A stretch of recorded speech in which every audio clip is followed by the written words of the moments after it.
The third condition is to use the finest teaching method. I think that this is the best time to point out that Suzuki method is such a wonderful philosophy and method. It's supported by an incredible community whose wealth in information and experience have brought up some of the world's finest musicians and people. But just because I think so doesn't mean you have to think so.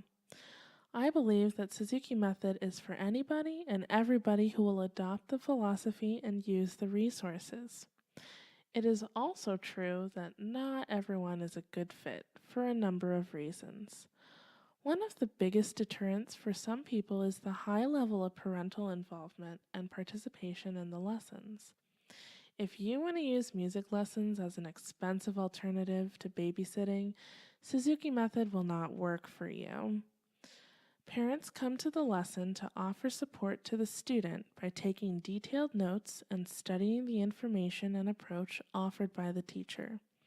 Then, when at home, the parent takes on the role of home teacher, reproducing the points made in the lesson. For this reason, parents who want to drop off their kids, who aren't of the age and maturity to be independent in the lesson, should consider another approach. While it may not be convenient for every family, the value I see offered to families who use Suzuki method is quite palpable. There is a noticeable richness in the bond and relationship between parent and child. They've dedicated a ton of time working through the perspiration, frustrations, and lack of motivation that all young musicians and parents can experience. They've also celebrated accomplishments of successful performances, sweet moments of acknowledgement and gratitude in their lessons, and the victory that comes with finally conquering a technique or polishing that working piece to a whole new level of skill and mastery. The key is, through the ups and downs, they've journeyed together. What a wonderful experience for parents and children to share. The Suzuki method fosters healthy interpersonal relationships between educators and students, educators and parents and students. It also reveals its holistic nature by the phenomenon in the Suzuki studio known as group class.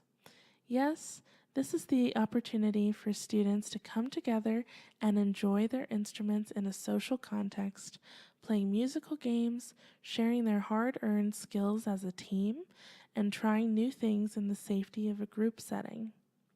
There's even a little healthy competition amongst peers that many children find extremely motivating.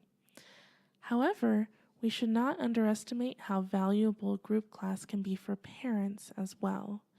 Parents should seize the opportunity that group class offers to exchange ideas, form and strengthen friendships, offer support to one another, and bond over the amazing journey they are all on with their children.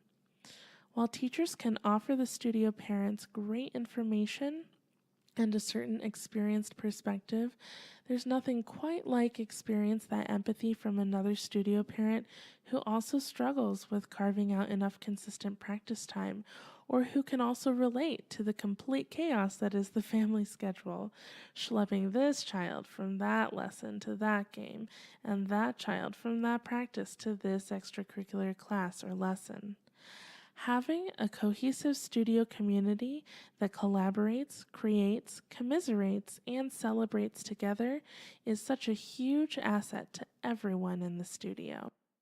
This phenomenon translates beyond the immediate Suzuki community experience.